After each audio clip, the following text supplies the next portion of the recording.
Now, looking at the diagram that we have here, you see at the bottom here, data blocks, A, B, C, and D. So that has blocks of data, transactions from the blockchain. And so what you want to do is, how you want to think of it, is that there is a hash created, which is a fixed linked identifier, okay? That when that block of data is hashed, so we say hash A, hash B, hash C, and hash D, okay?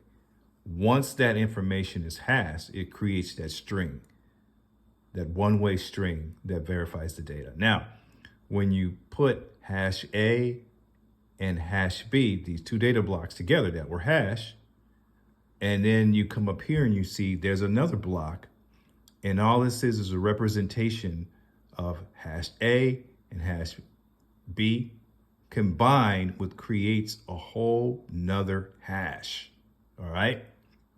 Because we're talking about integrity of the blockchain. Okay, so the individual blocks of data, transactions, and things like that represents a unique piece of information that stores in the system, okay?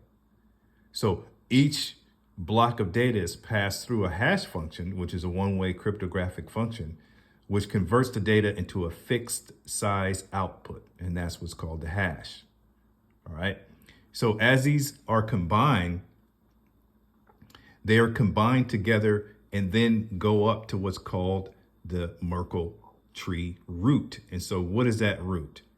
You're combining all of the hashes or the representation of all of that in this data into one hash on the Merkle root that represents or summarizes everything in the tree. And that's stored in a block header, okay? That's important because then nodes can then receive this data as it propagates out and they hit that Merkle root, right? That single hash that represents everything else now can propagate it, and it's in that header. Also in that header is the previous header of the block before it, right?